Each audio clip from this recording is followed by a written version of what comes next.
Hey guys, how you doing? I have an over-the-board report for you from our match. So this is a game for Chesterfield C team, and we were against Barnsley B. And I can tell you that we lost the match 4-2. We defaulted on one of the boards, but the remaining games we lost 3-2.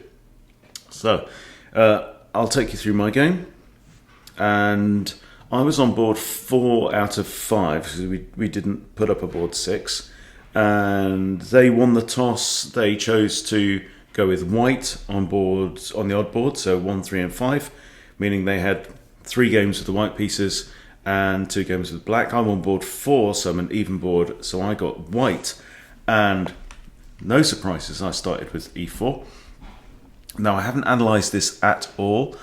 I have imported the PGN, so I've put the PGN into my study, and I've imported it into chess.com analysis board, but I don't know what it's going to make of it.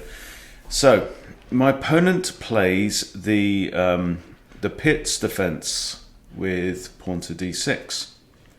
So, I've got a kind of a standard setup for this. I like to put my pawns on this kind of staggered arrangement, option of f5 at some point.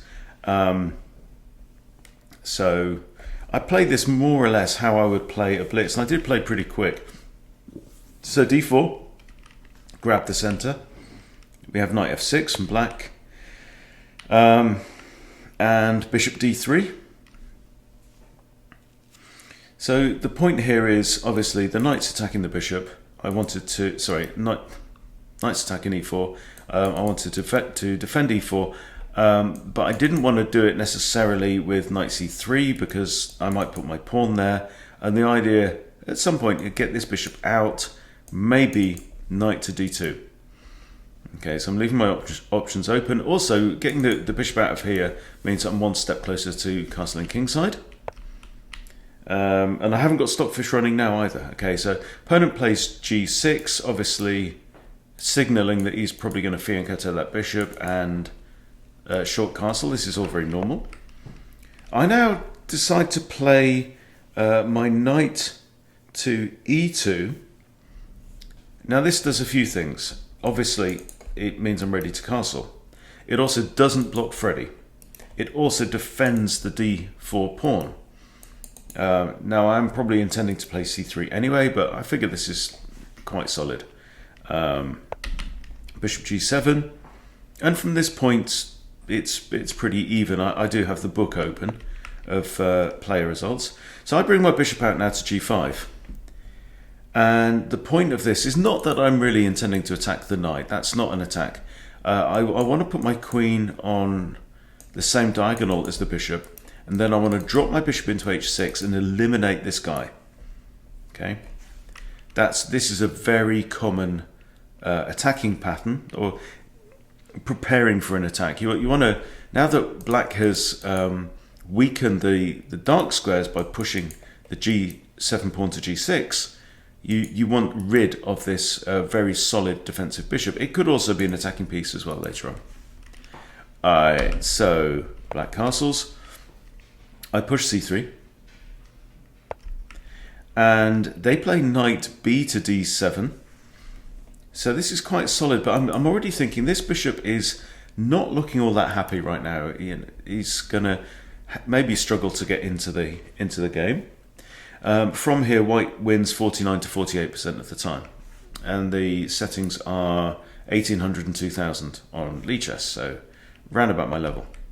Okay, I short castle. I figure, why not short castle? There's nothing urgent going on. My position is actually relatively robust. I've got good defense of these pawns. My bishop's defending here, and my opponent is actually, if you notice, that every piece is on 6, 7, 8. So they are really playing close to their chest. They'll probably break at some point. I'd imagine d5 could come at some point, something like that. Okay, now queen goes to e8, which I found slightly odd. I mean, this is a move that I know in the Dutch. It just feels a little bit slow, particularly when they've got a bishop that hasn't got into the game yet. I just thought maybe fianchetto the bishop on this side. I don't know. Okay, I now play queen d2 with the aforementioned plan. And now we have the break. Here it comes. e5 from black. Now, I'm pretty sure I don't want to take this pawn. And I figure that if they take, I recapture towards the center with the c-pawn, and I retain a pawn center, and that's okay. So this is one of the situations where you have to say, just hold your ground. You know, it's tension, but it's not painful tension. So now it's just time to drop my bishop in here, right? Yeah, I've moved my bishop twice, but the point is that I wanted to get my queen behind the bishop, and to do that you have to move the damn bishop. So here we go. And now their knight flies into g4, hitting my bishop. But I figure the knight can't really take any of these, so I think I just trade off the bishop now. Bishop takes g7, king takes g7.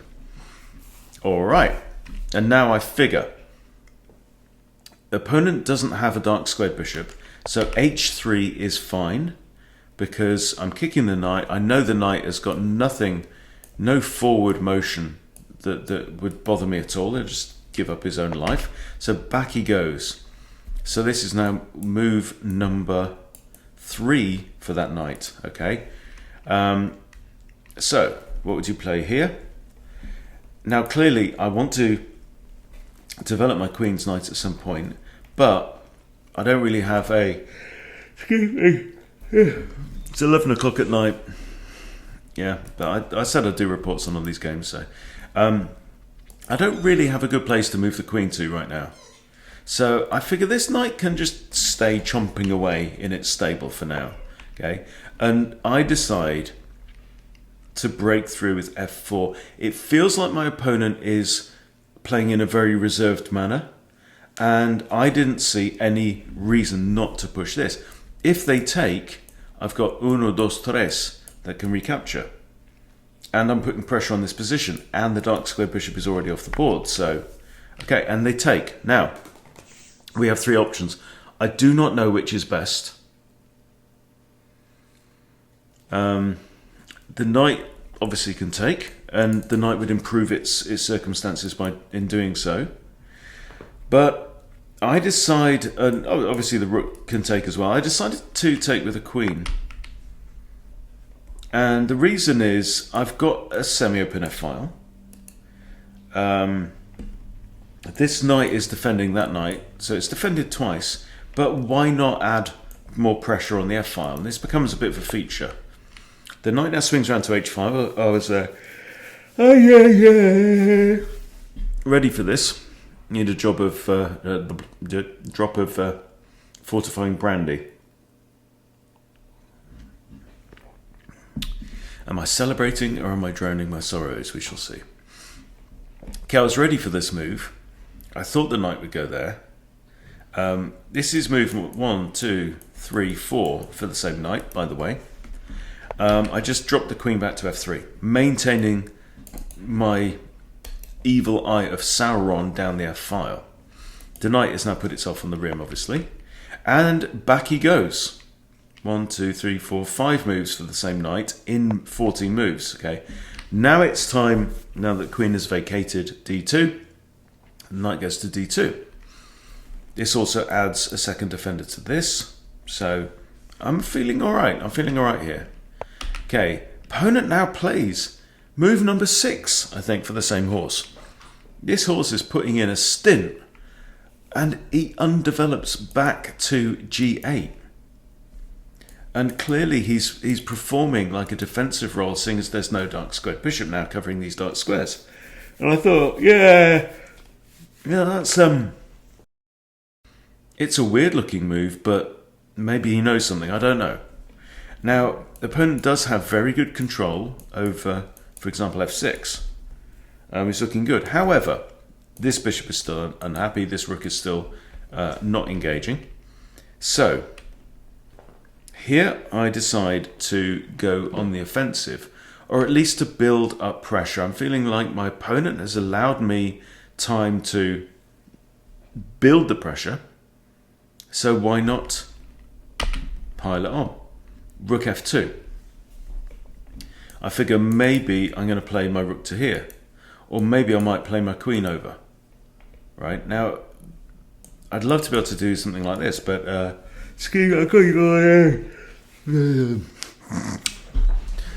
yeah. So f6 now, and I'm dubious about this move. Yeah, I mean, the thing is, it is defended now 1, 2, 3, 4 times that pawn, right? So, although this was defended technically once, twice, 3 times, that is now 4 times defended. So, now we have to have a little think. Am I going to play Rook AF1 with a triple battery on here? Well, no, because I'm not going in first with the lady, right? She's going to get her head taken off by a knight. That's not going to happen, right? These knights are okay. Now, I'm thinking... You're right, boo-boo. Calm down. Right? Opponent has a light squared bishop, which at some point is going to come flying out into the game. So I would like to have my knights on dark squares. Now, I thought about knight g3. And the point is, if it's a knight against bishop situation, you want your knights on the opposite colour. Because for one thing, the bishop can't then annoy the knight because he's on the wrong colour.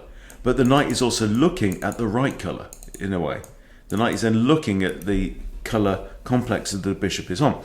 So I'm thinking how to get my knights onto these squares. So I'm thinking about all kinds of moves. In the end, I'll just go for queen g3. So again, line the queen up with the king. Line a major piece up with the king. Opponent now breaks with c5, and he plays this with some kind of... He did think for several minutes and then played this kind of quite vigorously. And I have a look around and I think, well, if he takes, I've still got my pawn centre. But then I realise this pawn is weak, and then I realise actually it's not a backwards pawn, it's actually hanging. And I couldn't come up with a good tactical reason why I couldn't just grab the pawn, so I grabbed the pawn. Front foot play, you know. Opponent is allowing me to play with initiative, so play with initiative. They take. I decide to take back with a knight. Because I'm thinking there might be possibilities here. You just don't know. I mean, this would be a great move if I can get it in. It's check and forks the rook, for example. Okay. Opponent's not going to allow that. So his knight now comes out. And this is the point where I start to feel like I'm quite eager to carry on with my attack. But, I mean, well, now, for example, he's attacking my undefended light squared bishop. And then I'm thinking, is my queen going to be proved to be a vulnerability and offside? So I have a good think about how important is this bishop. But clearly something needs to be done. So the bishop just drops back to c2. I mean, I'm thinking, you know, there's still this kind of mini pawn chain here. So does the bishop want to come to b3 at some point? Maybe target this knight, I don't know. But at least it's controlling a bunch of squares on that diagonal. Whereas from here, it's doing nothing really at all. So save the bishop, drop back. Also, I have a space advantage. And when you have a space advantage, you don't really want to trade pieces. Now, queen d7. Queen d7, and this annoyed me because and I thought about it quite a lot. There aren't really any safe squares on my opponent's half of the board where my queen could go, maybe there. And I don't really want to trade queens. I can't do this with check because he's got two eyes on that square and I've only got one defender, so that doesn't work. So the move I came up with was just queen d5. Because, yeah, I've got an isolated pawn on e4. And if queen takes queen, I've got pawn takes, and my pawn on e4 now becomes a d pawn and rejoins the fold. And maybe I could just stick all my pawns on light squares and get in the way of that bishop. So black doesn't want to take my queen. So he brings out, you remember this knight? Yeah, I mean, he's hardly done anything this game other than dance around the entire board and then go back to where it came from. Okay, he comes out and annoys my queen. Now, I've got options. I thought about queen b5, and what if takes. Does this knight have a future from that square? And I couldn't really think of something.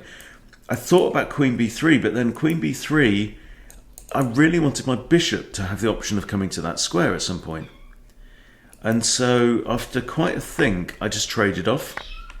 And I knew that this was now bringing that bishop to life. However, I am up a pawn. So I'm saying to myself, and I think I went to the toilet like 3 times during this game, because I had a load of tea with ginkgo biloba leaves in it earlier on, because I've been chatting to people on Facebook, and I'm doing like mental brain hacks and stuff like that. Not that you can tell right now, but then it is 11 o'clock at night and I've got a brandy. Well, we'll see. So yeah, taking myself off for a wee and splash a bit of cold water, because it's warm in a lot of these places. I don't know why it's too warm. My brain doesn't work too well in the warm. And then saying to myself, right, come on, I really want an endgame. I want to get an advantage. I know I've got an extra pawn, but it is isolated. Let's do an endgame. I really want an endgame. And that's kind of the attitude that you have to take. I want to use my time. I want to find the best moves I can find, that kind of thing, you know. Anyway, I am a pawn up. So anyway, rook af1. Finally, I double up my rooks. I've been kind of itching to do this for a while. This is move 23. Now, I'm looking at this pawn, but obviously it's defended twice. So that's not really the point. Okay. The knight goes back to g8. What is it with this knight? It's making me dizzy, this knight. But he wants to defend. Okay. And I'm thinking, is this going to be one of those really awkward games where you just, the opponent defends for his life? Now, I very much felt like he'd been defending since about move 8 on this.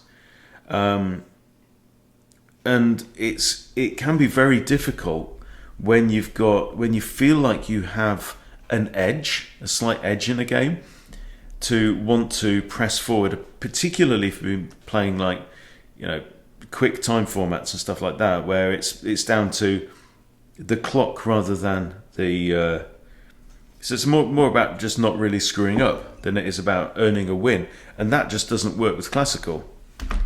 You can't be there. Go lie down. Okay. So here, back goes the knight. I'm thinking patience, Hunty. Come on, do it properly. So we have a think. Now I'm thinking, right, he's got one active piece. This bishop is not a major threat. You know, my pawns could come up here. We've both got light squared bishop. This knight is very passive. The king is, yeah. This rook's not yet been activated. So knight 2 to f3. Okay, so the difference is they're both on the d file. So and either knight could go there. So you have to use the rank to differentiate. So knight 2 f3. This one would be knight 4 f3. He plays rook a e8. Okay, as opposed to rook fe8. So you have to specify which rook we're talking about. Defending the knight. Okay, and now what do we do? So at this point, I spy a tactic. And that's why I play my next move. Now, so the tactic that I see has to do with this pawn and this knight. So you remember we were talking about the move bishop b3 at some point, right? Now, I notice that if I was to capture this knight, what are you eating?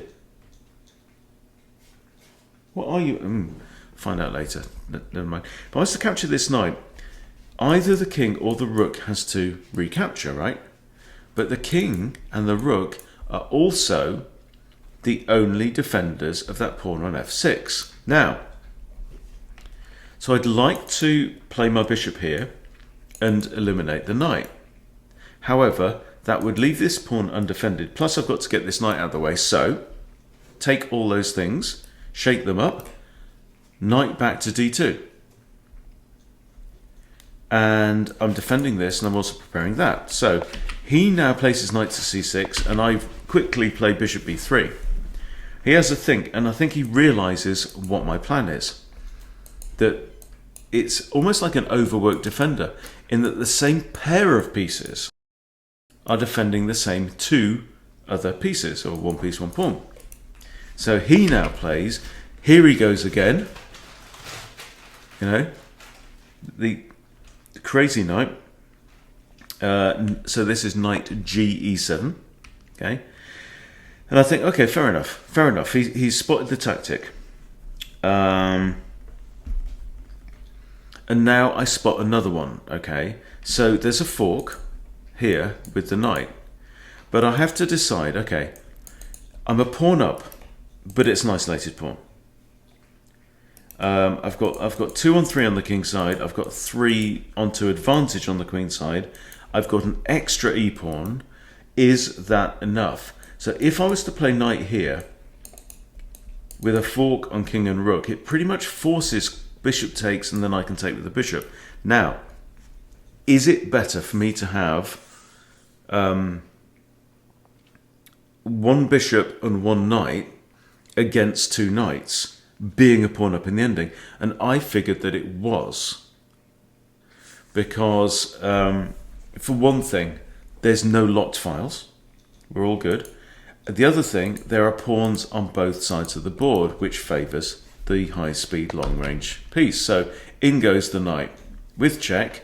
Bishop takes, no-brainer moves. Now he plays knight e5.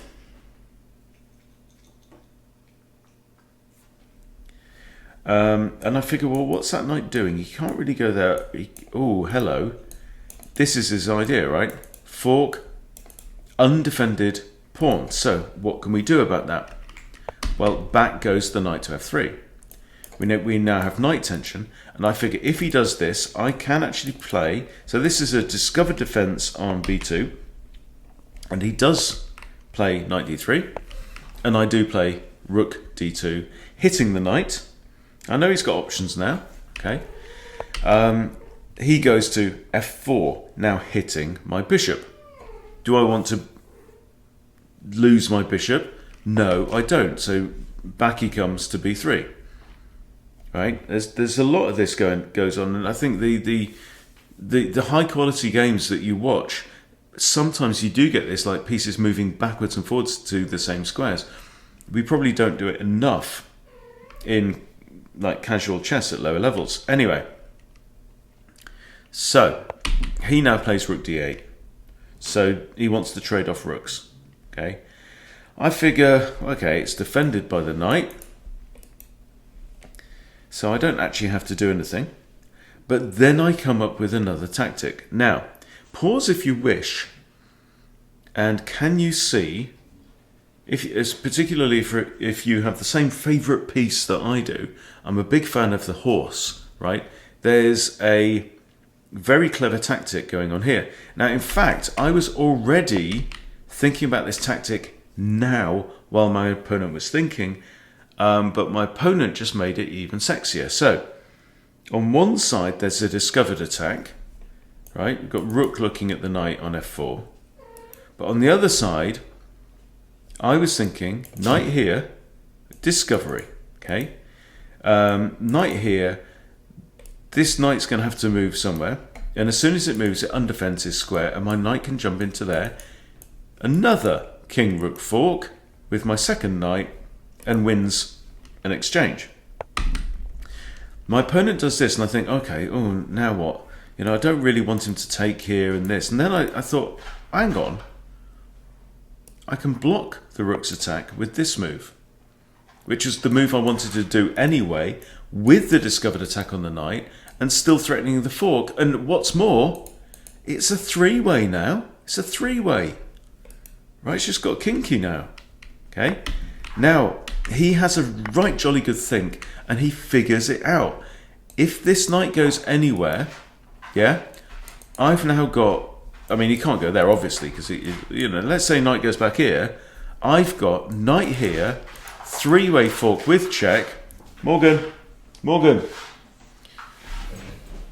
Okay, king has to move. I now win the rook outright. So he figures all that out and thinks, desperado time, capture. Now, I'm going, no, knuckle down, Hunty, do it properly, right?